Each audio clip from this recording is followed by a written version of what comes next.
Thank you, Chair. We're live on YouTube, so I'll hand back to you. Thank you very much, Sarah. Okay, good morning, everybody, and welcome to East Devon District Council. Okie dokie. Good morning and welcome to East Devon District Council's Virtual Licensing and Enforcement Committee meeting on the 17th of November 2021. I'm your chair, Councillor Joe Wibley, and I'd also like to welcome anyone watching the meeting via the live streaming. Based on the decision of the extraordinary meeting of council on the 26th of July, I'd like to remind both members and public attending or watching that this council has delegated much of its decision-taking power to our senior officers. This is for a short period of time only, to the 17th of January 2022, and is due to concerns relating to COVID risk. Consequently, depending on the relevant legislation involved, some of this meeting, which is being held remotely, will be on a consultative basis only. We will continue to adhere as closely as possible to the procedural rules detailed in our Constitution.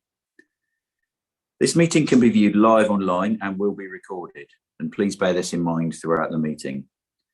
And may I therefore remind colleagues to be careful with their language and that the code of conduct still applies throughout this meeting. We reserve the right to remove and disconnect any participant disrupting the meeting by whatever means. And in the event of a break in the internet connection or a power cut, please bear with us as we try to reconnect. If after 15 minutes we're not able to reconnect, we'll consider the meeting adjourned and reconvene at a later date. And if that happens, check the committee page for details. So members, can you please make sure that your phones are on silent and your microphones are muted at all times when you're not speaking in the meeting to avoid any background noise levels. Keep points short and do not repeat points that have already been made, and do not interrupt. If you wish to comment, please raise your electronic hand and wait to be called. All councillors have been sent the agenda for today's meeting, and any members of the public who want to view the agenda can do so by visiting the website www.eastdevon.gov.uk. So we'll now start the meeting by doing a roll call of committee members here present. Could you please unmute your microphone, and when you've confirmed you are present, please mute your microphone again. Alethea. Councillor Wibley. I am indeed present. Councillor Bloxham. Present. Councillor Chapman. Present. Councillor Chubb. Councillor Jarvis. Present. Councillor Manley. Councillor Miller. Present. Councillor Pepper. Councillor Pratt. Present. Councillor Taylor. Present. And Councillor Tom Wright. Present, thank you. Alethea. Okay, so I can confirm that we are quorum today. Agenda item 1 is public speaking. I assume there is no public speaking. There are no members of the public registered to speak today? No, there's no public speaking, Chair. Okay, that's cool. Thank you. Agenda item 2 is the minutes of the previous meeting on pages 3 to 7 of the reports pack. If anyone has a comment on the set of minutes from the 21st of July, could you please raise this comment by raising your electronic hand? And if no hands are raised, I'll be happy to take this as an indication you're happy to recommend approval to senior officers. Does anybody have any comments about the previous set of minutes? It would appear not. Okay, so thank you. The minutes of the previous meeting are recommended for approval. Okay, agenda item 3, apologies. Yeah, Alethea. Okay, I've had apologies from Councillor Alan Dent, Councillor Steve Gazzard, Councillor Marcus Hartnell and Councillor Tony Woodward. Okay, thank you very much. Does anybody have any additional apologies for any of our other colleagues who aren't here at all? No? Okay, thank you very much. Okay, so agenda item 4, declarations of interest, which will be done by a roll call. Okay, so can I just remind members that they just need to confirm the agenda item number the interest relates to, the type of interest and why they are declaring that interest. So I'll start with you, Chair. Councillor Wibley. None, thank you. Okay, Councillor Bloxham. None, thank you. Councillor Chapman. None, thank you. Councillor Chubb. Councillor Jarvis, None, thank you. Councillor Manley, I don't think she's here. Councillor Miller, None, thank you. just check that Councillor Pepper's not appeared. Nope. Councillor Pratt, None, thank you. Councillor Taylor, None. and Councillor Wright. None, thank you.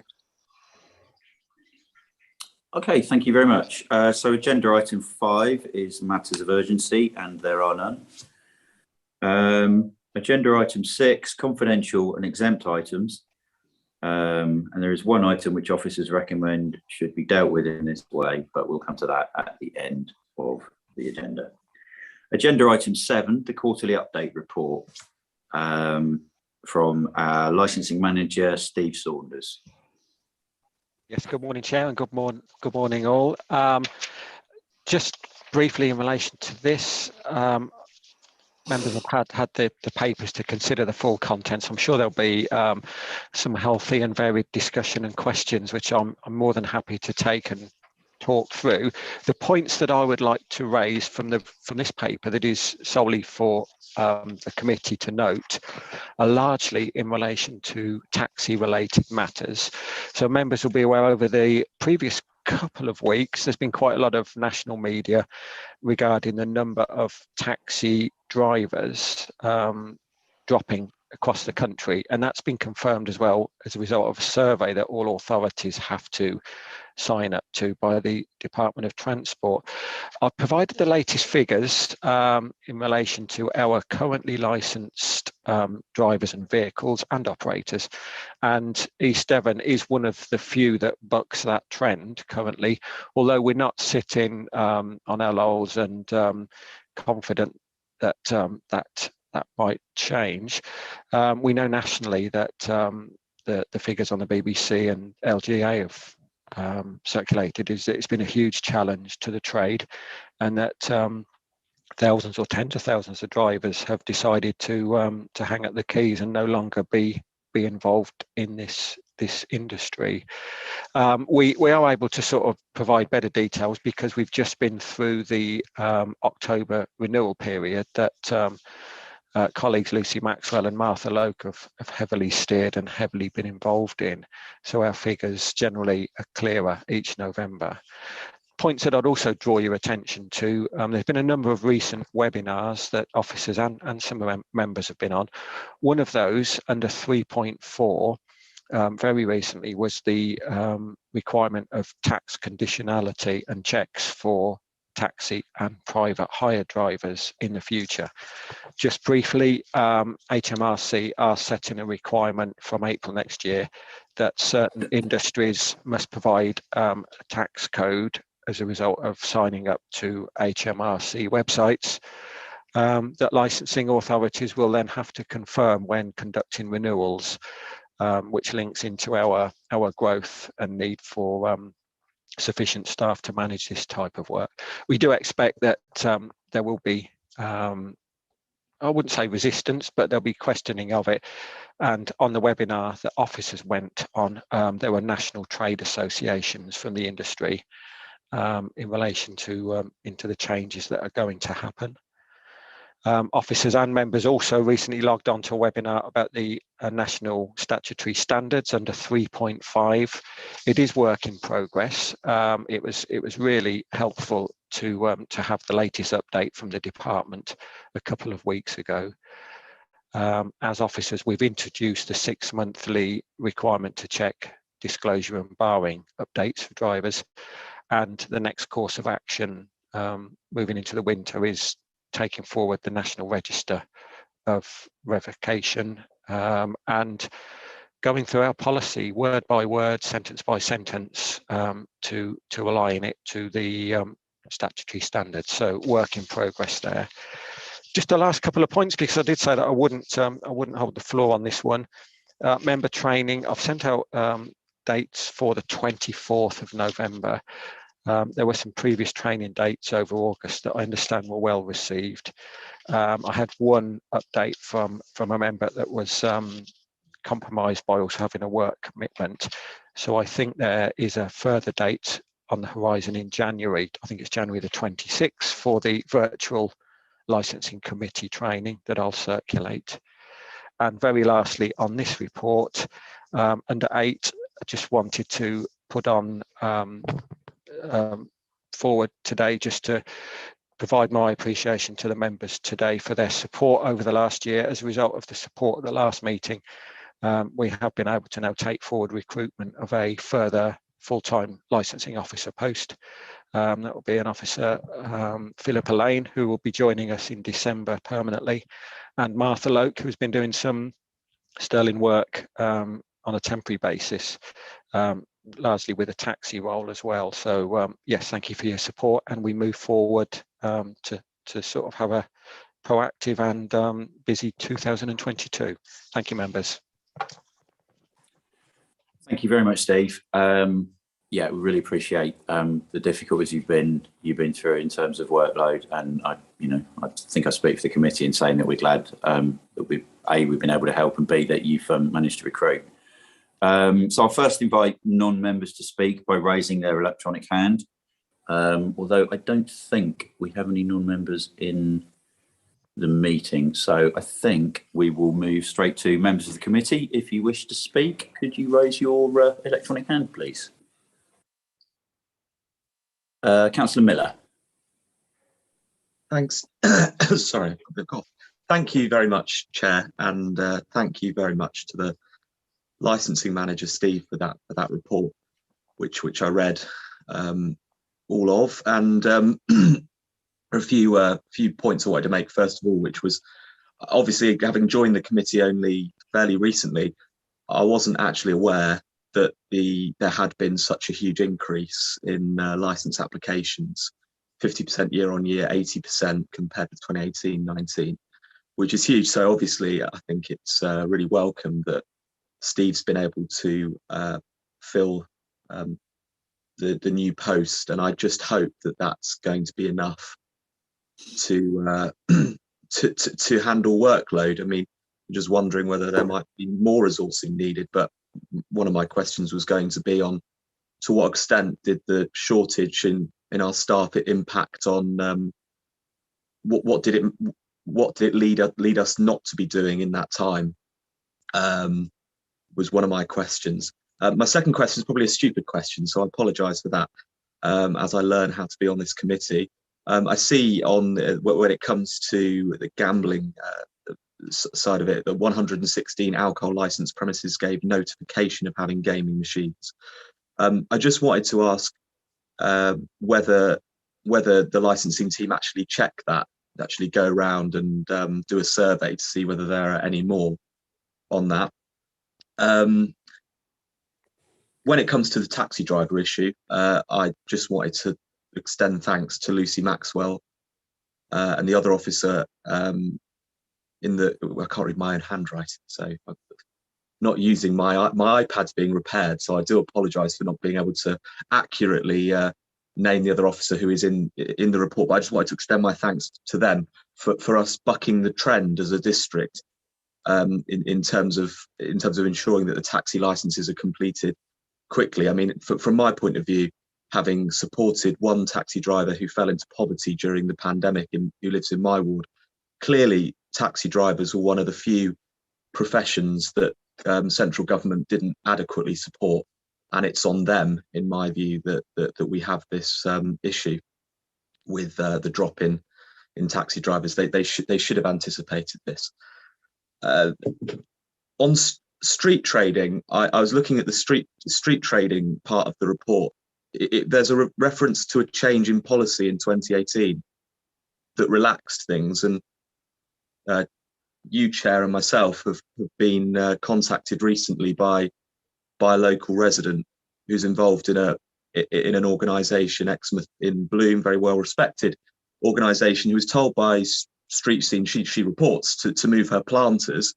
I wanted to just check on that, how relaxed our policy is on street trading, because I'm a bit concerned that members are sort of potentially finding out about potential fast food outlets after they've been agreed. Finally, I just wanted to refer to the fact that I attended the recent member training, and which means I can now sit on subcommittees, and I thoroughly enjoyed and learned a huge amount from it. One of the key things I learned was just how complex licensing is from a legislation perspective, and how important our roles are on this licensing committee. So I would sort of end with a final plea to members that I'm aware that not everybody on this committee, perhaps not even nearly everybody on this committee, has actually completed the licensing training, which gives us a problem in terms of making sure the subcommittee has 3 members and making sure it rotates in terms of the membership. So I just wanted to make a plea to members on this committee to complete that training. It's extremely useful. And if a member has completed that training 5-10 years ago, that's no excuse not to complete it again, because the legislation and the government guidance is changing all the time, and the case law is changing all the time. So I certainly got a lot out of it, and I just wanted to thank Steve, through you, Chair. Thanks, Steve, for arranging the training for me. I really benefited from it hugely. So thank you, Chair, for your indulgence. There's a lot of questions there I appreciate, but there's a lot covered in that report. Thank you. Thank you, Paul. I hope Steve was writing them down. On that last point, you have stolen my thunder to a certain extent. I think it's a really no, it's fine. It's a really good point well made, because legislation has changed, so training needs to be up to date, and it makes everything that we do in this committee and the subcommittees, it makes it all make sense, because a lot of it doesn't, and you have to have that knowledge of the legislation and understand how it works to be able to do this. So yes, if and actually I think we're going to have a few discussions about subcommittee meetings and how we may broaden we may encourage a broadening of the members that attend them, but we'll talk about that at the next meeting, I think. Steve, are you okay to answer a couple of Councillor Miller's questions? I certainly am, and welcome those, and thank you for that that varied list of queries, which I'll go through, and please at the end, if I've missed any of them, please let me know. So potentially through the last, I'd say 18 months, with the staffing levels that we certainly had challenging times going into the coronavirus, the pandemic, with the levels that we had. We, as a licensed team, as all around the country, have some tight deadlines. So temporary rent notices, 24-hour turnaround, premises licenses as well. When we get a new license that is acceptable and the fee's been paid, we can't refuse them, and we get the consultation started. So some tight deadlines. We didn't, as far as I'm aware, drop anything. We certainly didn't have a backlog in relation to the first question. So the things we didn't get to potentially are some proactivity. We've had to really cut our cloth to identify what we needed to do, and it was a case of servicing the huge increase in new premises licenses applications, the committee reports that go with that, and as part of that, despite some of the queries from the public as to our thoroughness, we do make a point of going checking every public notice that's submitted and at the site of a new premises. We do probably have site visits in relation to those as well, and that's work that's been really challenging to do, because there have been occasions also where if the public notice isn't in place, we have to then formally reject. So as regards backlogs and doing our daily work, we've done it, but almost at a cost to the staff. Over that year, we've been fairly frazzled. So thanks for the support on increasing. Proactivity, yes, we'll pick up. We've got some plans, and I think in February, we would welcome your views on the proactivity towards outdoor events that we primarily visit, licensed premises, and getting back to full proactivity, which is a real desire in the team. That goes also hand in hand with that question as well from Councillor Miller about gambling notifications. So when a public health, and it is only a notification, it's just literally, it can be on any method or format, but notifies us that they have a premises license and they want up to 2 gaming machines. Our response in the past has been to check licensed premises that we visit to make sure that the actual machines are suitable for that location. The gambling work has been largely managed by myself previously when I was the lead as an officer, and Emily Westlake. And under that proactivity, we do want to revisit a number of gambling premises next year, and it's part of the drive from the Commission as well to have proactive or intelligence-led inspection. So that's work for next year. Street trading, we consult on literally every application that is good to go, that is on a public highway or public road. So there shouldn't be any that you haven't been notified of as ward councillors. It's just that they're quite varied across the district. I haven't got my database open, but we've been seeing an increase in recent years with Cranbrook, so we've had quite a lot to do with Councillor Bloxham and her team. Exmouth is fairly limited in the same way as Sidmouth, because there's quite a number of areas that probably may not be suitable, but we do consult anyway, suffice to say. In relation to the Exmouth in Bloom issue, it's not one that I'm aware of. We do know that there's a pavement license issue where there were some bloomers that were flower bloomers that were slightly in the way. But in relation to the issue with street scene, it's a new one on me, but always happy to take stuff back and have a second look at it, really. But I just want to provide that reassurance that as soon as we have a consultation, we do seek the not only the authorities' responses, but also councillors' responses in relation to food traders and food outlets. And I think that may well have been it. If they were the key points, if there's anything else, please let me know so I can respond. Cheers. Yeah, I think on that last point as well, it's something where I know myself and Councillor Miller are in contact with street scene as well. So I think we're just trying to work out exactly what's been going on. So yeah, thank you for that, Steve. Councillor Miller, was there anything else? I can't remember. I think that was it, wasn't it? Yeah. Only finally on the street trading, just to clarify, if there's an application on our land rather than on a highway, which is potentially in relation to this case that Councillor Woodley and I have been informed about. Does that change things at all in terms of consultation? I'm just a bit worried, really, that street scene, I know this has got nothing to do with the licensing team per se, have kind of assumed potentially that this is going to go ahead, and by asking this local organisation to move their planters right now, it kind of predetermines the consultation, really. So obviously all those facts need to be checked, but I'm just a bit worried about it because I don't think that's the right, personally, I don't think that's the right way of going about it. But I just wanted to know whether there was a difference in terms of our land versus other people's land, because I did read something in the report where it did refer to something about our land. When there's a street trading application on our land, it's slightly different.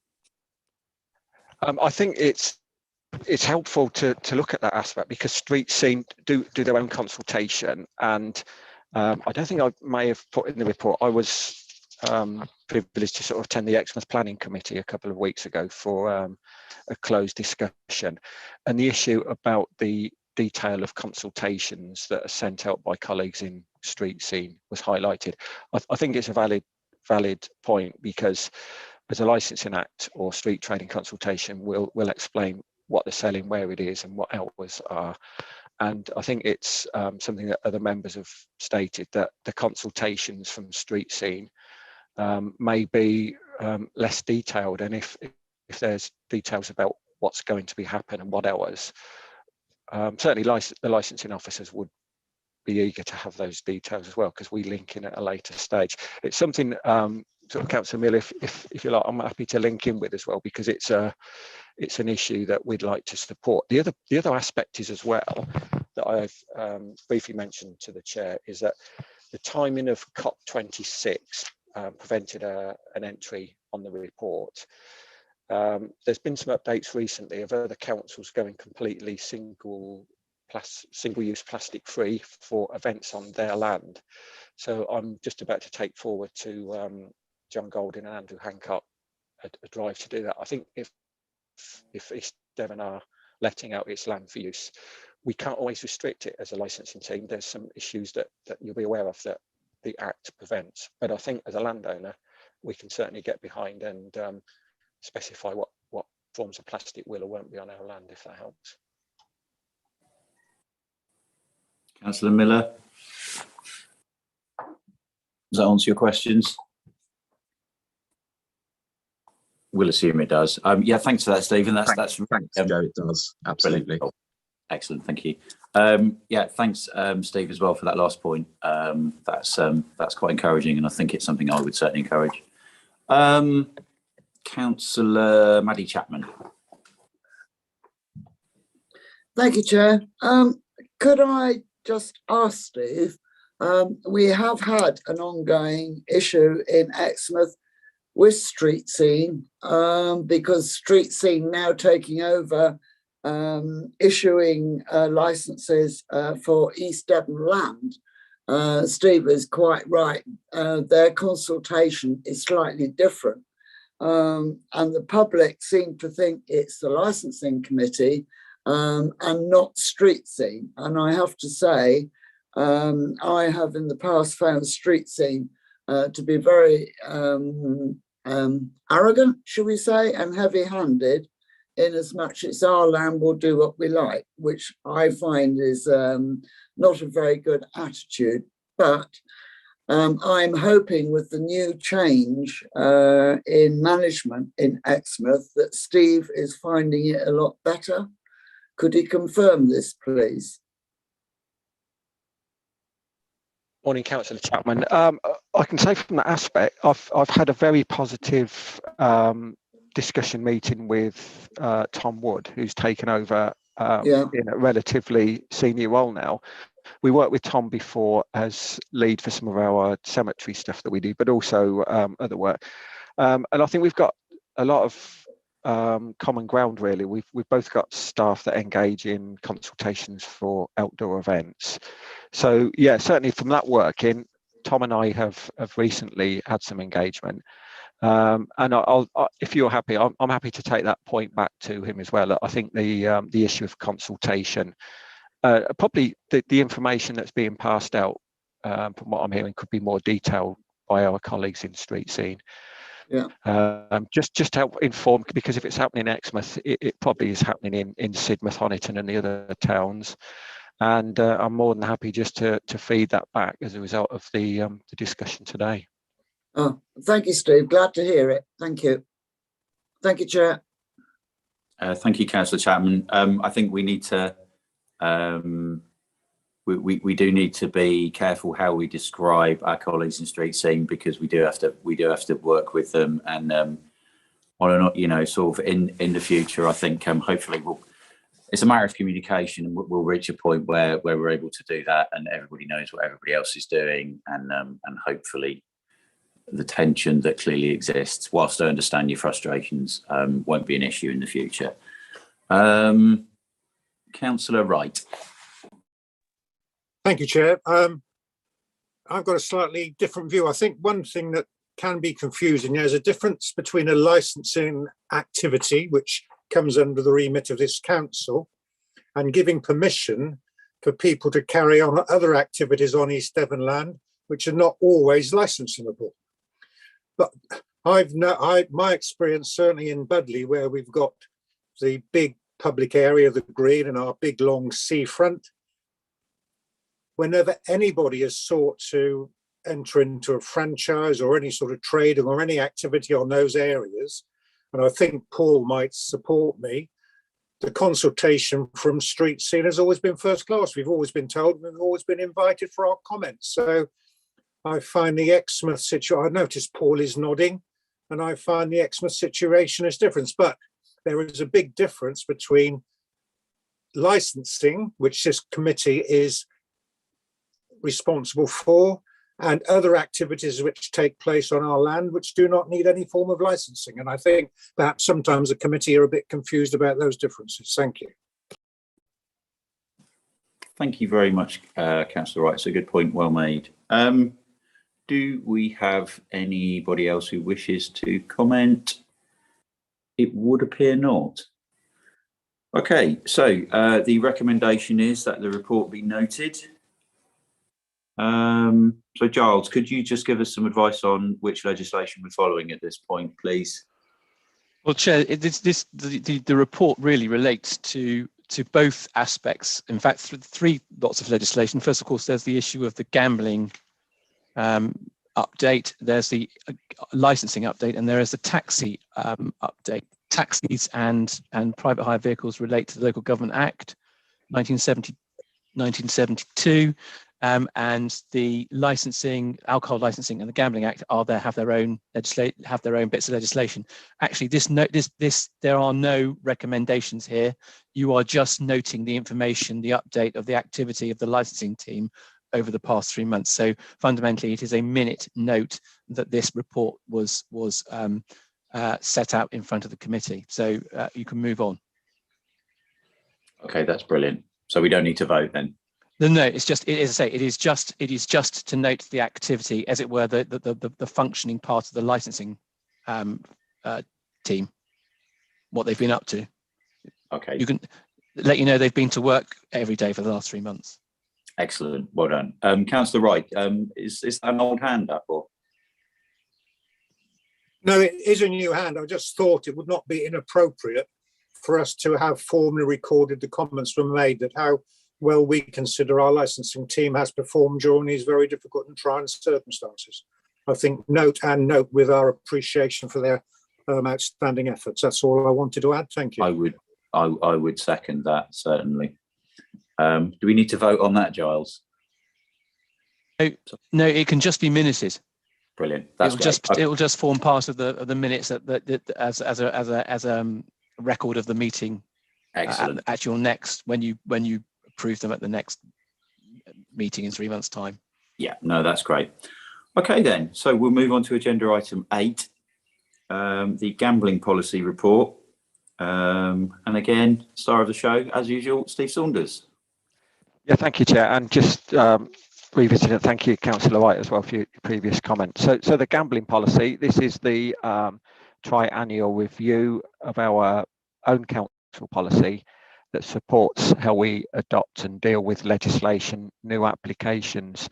There are 3 recommendations today for the committee to note the results of the consultation that was approved at the last meeting of this committee, to recommend, based upon the responses received, that council adopt it when it meets on the 8th of December, but also arising out of discussions at the previous meeting of this committee, to recommend to council that this council adopts a no casino policy in the Act, which I will briefly touch on. I have to say it was a very healthy discussion for a subject that doesn't always gain a lot of attention or discussion in relation to gambling and gambling policies at the last meeting. So the timeline of how we move forward with updating policy is shown in the report today at 1.6. As we were aware, we consulted and went out to various public bodies and authorities, and historically, nationally, it's a very low response. I think we had 5 responses on the last occasion in 2018, and indeed, as I've mentioned, at a national meeting with the Gambling Commission, that was reported across the country that it's a low return. At section 3 of the report, I've added details in relation to developing the local area profile. We discussed at the previous meeting that the need to take this forward and have more meaningful information and data in our policy. Over the course of the previous months, that's some work that started with our other services, but most notably with Helen Wareham's been supportive in relation to public health engagement and possible data that's out there, and to some extent our community safety officer as well, to build on that. One of the positives from the responses was in fact some data that was returned by one of the respondees in relation to mapping local information. It can be mapped by ward and area, and it's something we'd like to build on to develop the local area profile. So the update today is, it is noted, it is in work in progress, and I think potentially next year the data will become more meaningful in relation to developing and building that local geographic profile of the district in relation to gambling. The other aspect that was widely discussed as well is that our policy currently, well, albeit this district isn't an area that can adopt a casino under the legislation, it is possible for a gaming company to actually apply for a casino in its being. We discussed the options for potentially looking at a resolution not to adopt casinos in the future if somebody applied, and under section 4 is the addition that this council does have the right to do that under the legislation. The reasons are given, and should this committee resolve to contact or inform full council, it would be a case of, upon adoption, if an application was received, then we would formally notify an applicant that the resolution is in place and a casino would not be accepted or approved. The reason for considering this, and it follows the discussion at the last committee, is that the Gambling Act is under review. There have been consultations commencing, and that review may well take place and end during the course of the 3-year life of our policy. So the no casino resolution does offer further support to this committee by adopting that resolution. Should anything change in the Act, potentially in 12 to 18 months' time within our policy. I think the details are all in with the report in relation to where we go now and the timescales for it. And so the recommendations here today are straightforward, and I'd sort of welcome any questions or further discussion on it. Thank you very much, Steve. Very comprehensive report, and we will now hear questions from the committee. Councillor Miller. Yeah, thanks, Chair. So I proposed that we move this forward at the last meeting, and I was really pleased to be able to get support from Councillor Alan Dent, who I'd spoken to before the meeting. We both agreed. Now, he's obviously sitting on a beach in Tenerife, but I'm sure he's tuning into this meeting, so I just want to say hello, Alan. But he was very much in support of this, and I wanted to thank him for working with me on proposing it at the last meeting. I was glad it got support, but obviously it needs to go further. So I just wanted to outline the benefits as I see it of a no casino policy, and Steve, I feel, has covered quite a lot of that. Research does suggest that casinos are clearly associated with higher bankruptcy rates in their localities, and the increased likelihood of a person becoming a problem gambler. Passing this would also, I believe, promote the licensing objective relating to gambling, protecting children and other vulnerable persons from being harmed and exploited by gambling. In addition, research shows that disadvantaged social groups who experience poverty, unemployment, low levels of education are most likely to suffer the adverse consequences of increased gambling. Debt, divorce, crime, depression, and suicide are all heavily linked to gambling, and particularly casinos. We have fairly recently adopted an anti-poverty strategy, and this proposal would link very much to that. And in other councils that have adopted anti-poverty strategies, they've often linked, and Swansea is a good example, they have often linked their no casino policies to their anti-poverty strategy.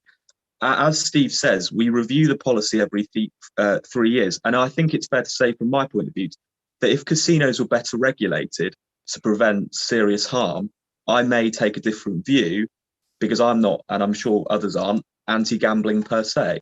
I'm anti the current lack of regulation behind gambling. And as Steve says, the current Gambling Act is under review. So I think it's, although we don't have a casino in the district, we need to, so in my view, we need to consider the most likely place a casino will be built. And there was one councillor who spoke to me a year or two ago who referred to his aspiration of a casino on Exmouth seafront. Now, there are a number of homeless hostels that contain vulnerable adults and people on very low income that fall into the category I was referring to before. And there are quite a few now units of temporary accommodation which would be near Exmouth seafront. So in conclusion, Chair, that would be the points I've just made are basically the rationale for me proposing it in the first place. I think that it's one of the very few powers we have as a local licensing authority. You've said before, Chair, that the law is an ass, and but with this at least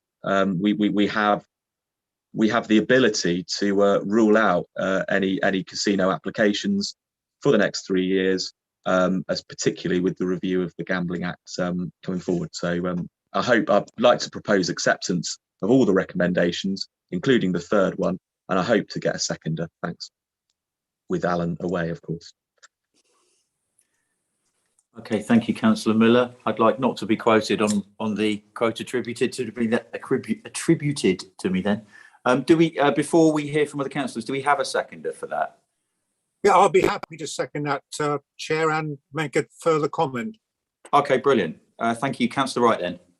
Yeah, I totally support Paul's motion. I would just like to correct him. Alan Dent is currently doing water aerobics.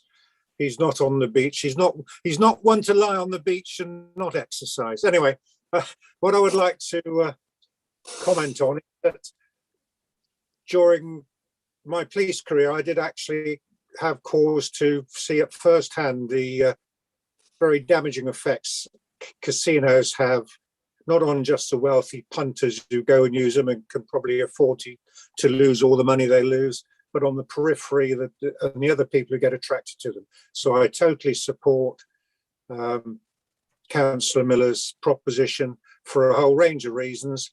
It's a problem we haven't had, and I don't want us to see us having the risk of ever having to deal with such problems. So I totally support the recommendation. Thank you. Thank you very much, Councillor Wright. Okay, so it doesn't. Do we have any? Okay, Councillor Bloxham. Thank you, Chair. Just one thing I'd like to check with Councillor Miller, and I'm totally, Councillor Wright just beat me to second in that motion. I was quite happy to do that. But I just wanted to check whether you're happy with the wording of the recommendation 3, or whether it needs some clarity on the wording.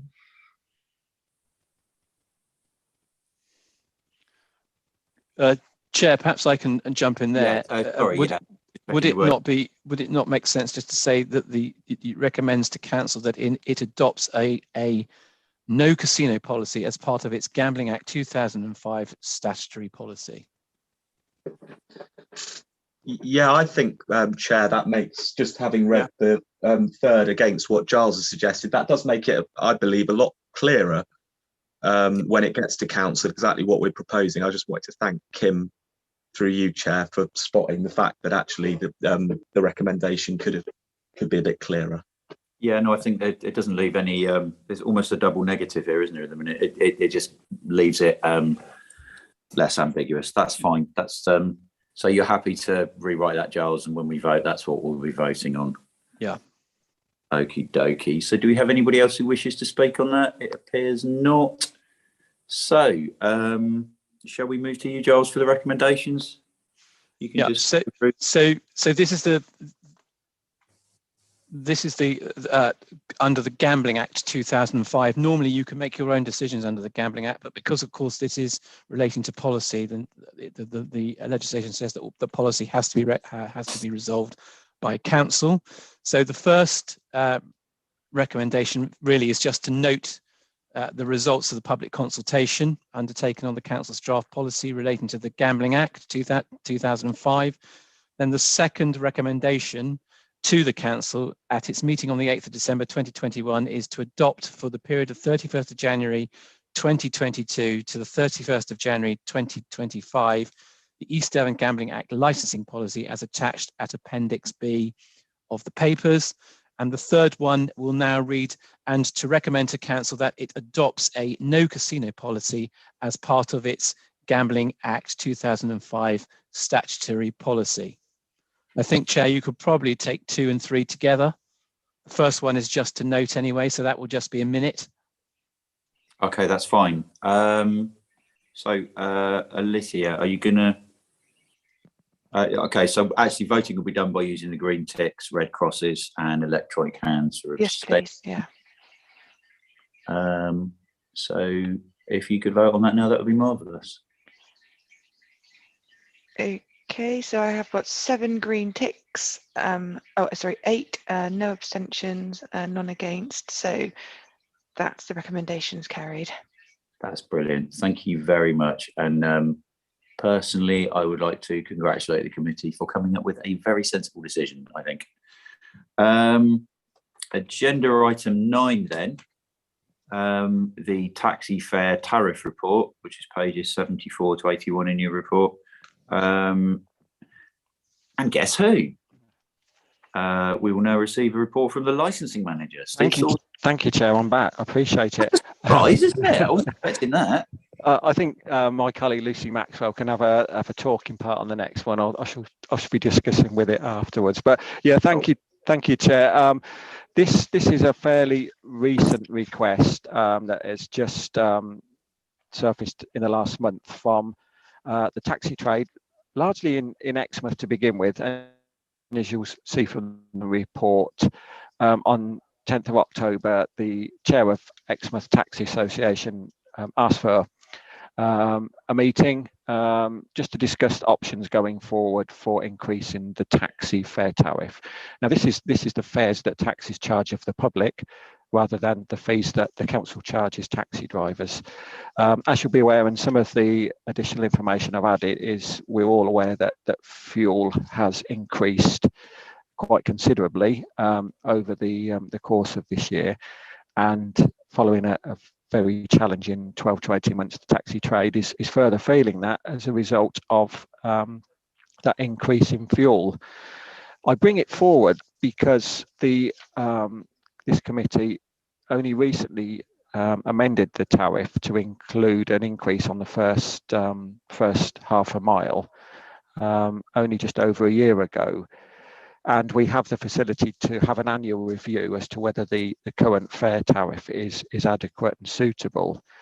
The situation is we've raised this as officers quite quickly, but at the moment, you'll be aware, although there is a larger proportion of those that responded to an email that we sent out, there aren't any facts or figures that I can give you today to say that the trade wants anything between a 1 or a 5% increase or anything else. So there's nothing that we can nail in relation to what that increase would look like.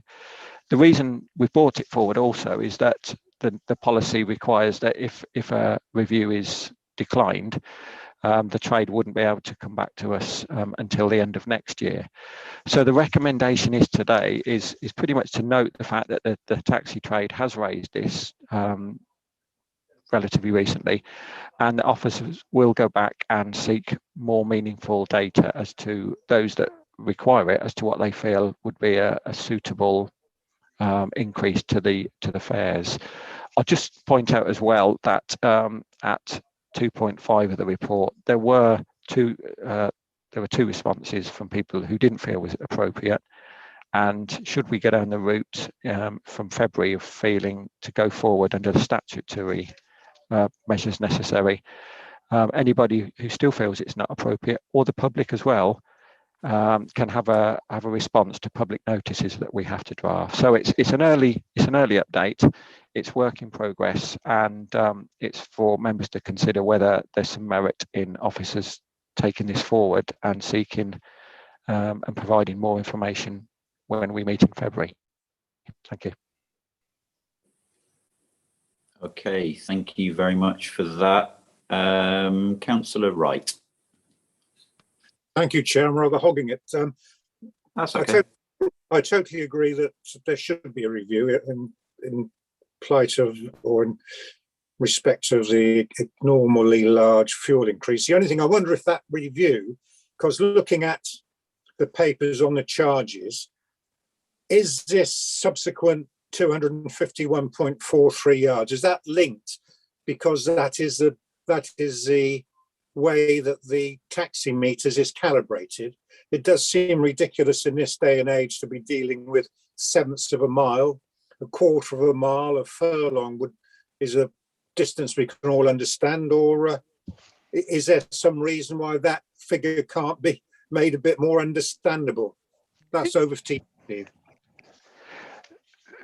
Yeah, certainly that there is in relation to that. So the meter calibration is almost a requirement for some higher level degree to actually understand it, and we've done some work with the meter suppliers on it. It is very much in imperial, and that could be also provided in metric as well, but it is extremely complicated. The national body, I think it's the National Private Hire Association, provide the table and figures just based over the first 2 miles, which is a lot more understandable. So certainly we can provide something more straightforward when we return at the next meeting. Thank you. Okay, that's great. Councillor Jarvis. I would personally like to see Steve and his team take this forward. I wouldn't want to see the Taxi Association be locked out for a year. These are, as we have seen over the past 2 years, very uncertain times.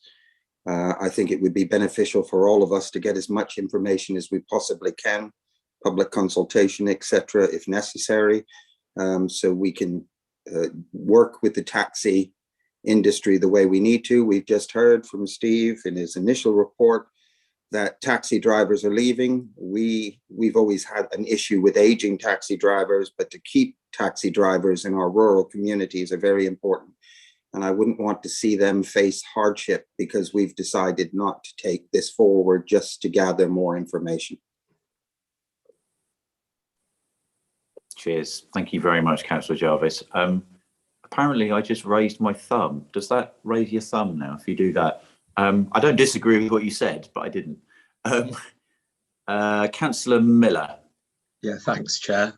I think I'm hogging it, to be honest. Reference to Councillor Wright's comment. But I have read the report. I do have some thoughts, and I think I agree with what Councillor Jarvis has just said. But I think that we've got a balance. It's very difficult because taxi drivers' fuel costs have increased, but so has the cost of living for people, particularly vulnerable people who rely on taxis to take them from their home to certain services, hospitals and such like. And so I think that it has to be balanced. The second point would be to make that we are the second. East Devon has the second highest fares in the county already, and it's between 42 and 54 placed highest in the country of, I think, however many, 350 local authorities. Could be 250. Apologies, Steve, if I'm wrong on that. But we're quite high. Our taxi fares are relatively high compared with the rest of the country. But you could argue that housing costs are very high in our area, so taxi drivers, that's good for taxi drivers. I just think it's a very difficult decision, and I think you look at 19 written responses, under 28% rate of consultation, 5 being against. In terms of the more meaningful data, I'd be wanting to ask Steve whether that would include more consultation with the taxi drivers, more engagement with the taxi drivers, so we can get a higher rate of response, because that is quite low. And I just think that we do need to think very carefully about it. I agree with Councillor Jarvis, though. We can't. Obviously, we've seen that taxi drivers are leaving the business, so we don't want to be in a position where there aren't any taxi drivers at all. I just think we've got to be really, really careful with people's cost of living. In the end, it's a horrible decision for us to have to make, actually, because whatever happens, somebody's going to lose out.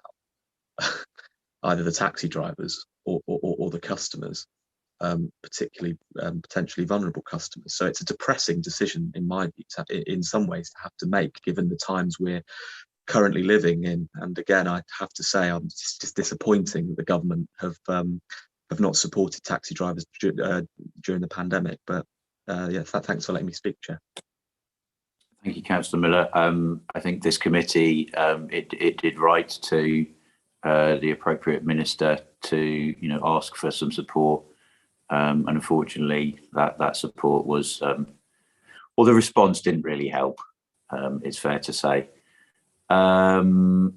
Steve, do you want to come back on some of those points? Yes, definitely, Chair, and thank you, Councillor Miller. For those on the committee for some time, that the previous review rumbled along for around 2.5 years, I think, from the first occasion that the trade raised it.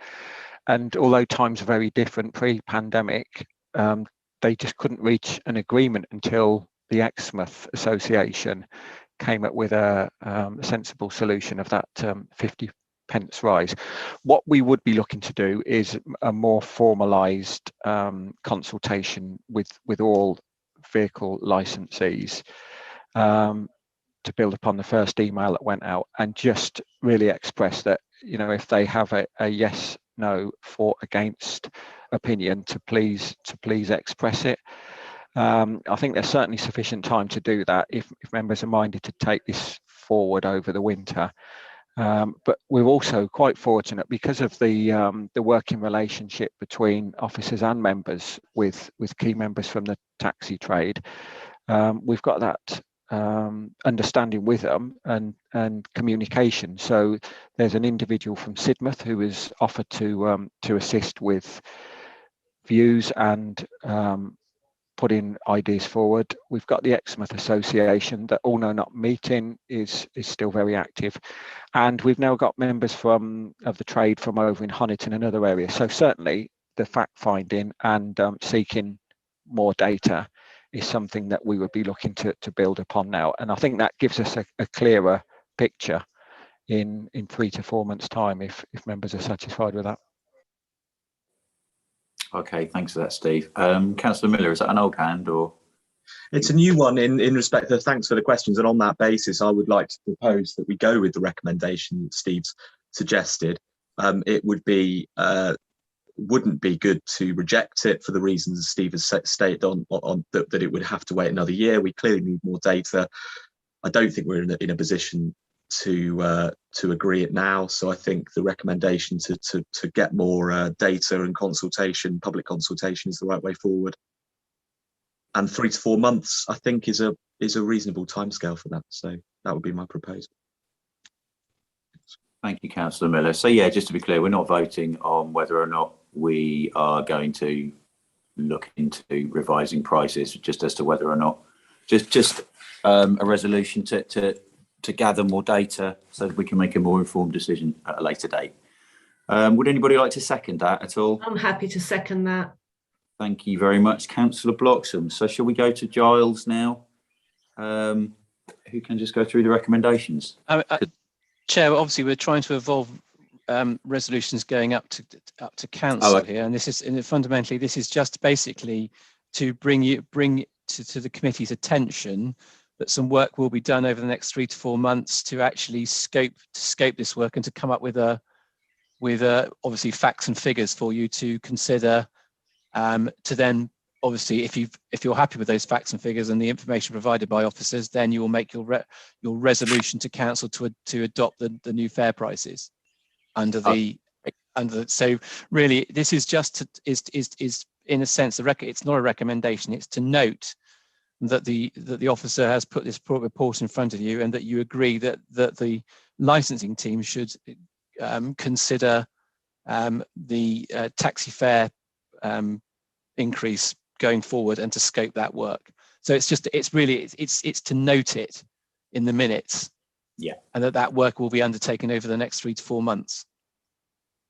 Okay, that's great, thank you. Well, given that nobody has spoken against the idea of doing that, I think it's fair to say that the committee notes this and agrees that the work to be undertaken. Yeah, agrees for the work to be undertaken, and thank you for your work preparing that, Steve. What appears to be quite short notice.